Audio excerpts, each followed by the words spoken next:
de cette intervention. Et vraiment, on voit effectivement à quel point, finalement, ce que vous incarnez, Catherine, qui est la collaboration, la coopération d'acteurs très divers, y compris les startups qu'on va pitcher là, qui ont été d'abord des étudiants et d'autres là-dessus. Et donc, pour aller plus loin, l'idée là, c'est de prendre, si je peux pas être pour les quelques minutes qu'on a encore là, et qu'on regarde quelles sont vos priorités, vos envies, je dirais globalement d'aller plus loin. Et moi, j'aurais tendance à vous poser la question de deux façons. C'est d'abord, ce que je vous disais tout à l'heure, tout ça, de quoi vous êtes le plus fier de ce que vous avez mis en place récemment, là, pour monter ça, et sur quoi, justement, vous allez vous appuyer pour vos priorités, j'allais dire, Catherine en a donné certaines qui sont lointaines, qui sont très ambitieuses, et bravo, mais vos priorités à chacun des niveaux de votre contribution. Alors d'abord, notre cellule duo, si je peux me permettre, Sylvie et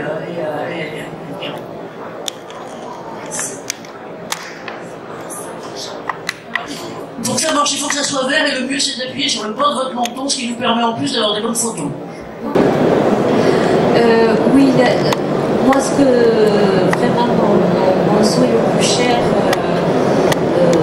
c'est que ce dispositif soit pérennisé, parce qu'il a été conçu pour ça, pour permettre justement d'être un élément qui contribue à évaluer, ça a été bien marqué tout à l'heure, on met en place des actions de prévention, et si on ne les évalue pas, on ne sait pas finalement si on est efficace. Et le dispositif Yoda, c'est un système de surveillance épidémiologique.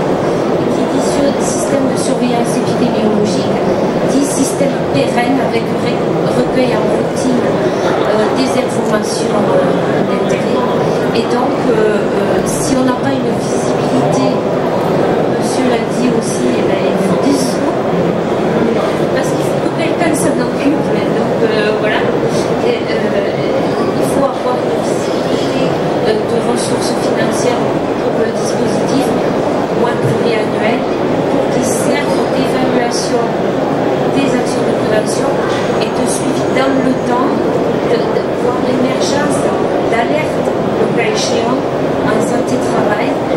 C'est ça le système de surveillance. Le plus cher, c'est que ça devienne Merci Sylvie, et merci. Chacun va avoir la parole. Merci Sylvie d'avoir été oui, ça va être votre voisine de la deuxième partie du temps, si je peux me permettre. Alors, justement, là aussi, juste rebondir sur ce que vous disiez, c'est important d'avoir des ressources, mais c'est important d'avoir des résultats. Et donc là, il y a quand on est dans une optique finalement de pilotage, des choses qui sont non seulement le pilotage de la santé, mais aussi le pilotage de finalement, quelque part, économique qui permet cette santé, c'est ça.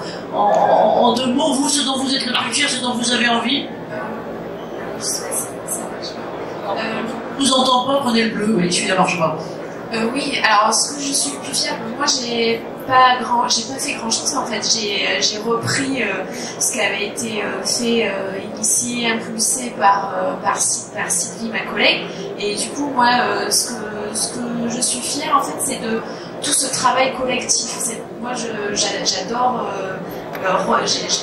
Je remercie Sylvie de m'avoir transmis le flambeau, et du coup le pilotage, je trouve que c'est un réel intérêt de cette façon collective de construire ensemble, d'être avec le lien terrain, chercheur, puisque on est aussi sur ce projet, il y a les chercheurs avec nous, et du coup moi j'adore travailler sur ce projet-là. Et mon vœu le plus cher, ça serait que effectivement ça rentre dans une pérennisation, que ça fasse des petits, que ça donne envie à d'autres régions de faire de même. Donc on va présenter ce projet, on va être présent à la Société française santé publique pour donner envie à d'autres régions de faire la même chose en fait. Ouais. Bravo pour poursuivre le collectif et l'envie.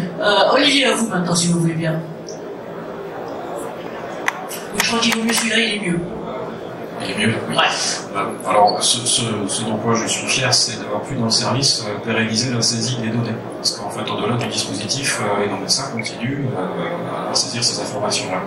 Et après, bon, je rêve peut-être, j'aimerais qu'un jour, dans cette continuité, parce qu'il faut savoir que les services de prévention et de santé au travail sont les seuls actuellement à pouvoir collecter à la fois des données de santé et des données d'exposition professionnelle. Alors, on n'a pas trop parlé de cet aspect-là. On On a parlé d'inaptitude, de poste de travail et autres, mais le jour où on sera en capacité de croiser ces données de santé et d'exposition professionnelle, surtout que la loi va nous permettre de les avoir, ces données d'exposition professionnelle passées et à venir, puisque vous savez que maintenant les entreprises vont devoir transmettre les documents uniques d'évaluation des risques professionnels au service. Donc d'avoir cette vision à la fois dynamique de la santé et des expositions professionnelles au cours d'une vie, ça nous permettrait vraiment d'avancer en termes de prévention derrière. Merci de ce cap qui est tracé. Merci, et puis après Michel, et ensuite Philippe.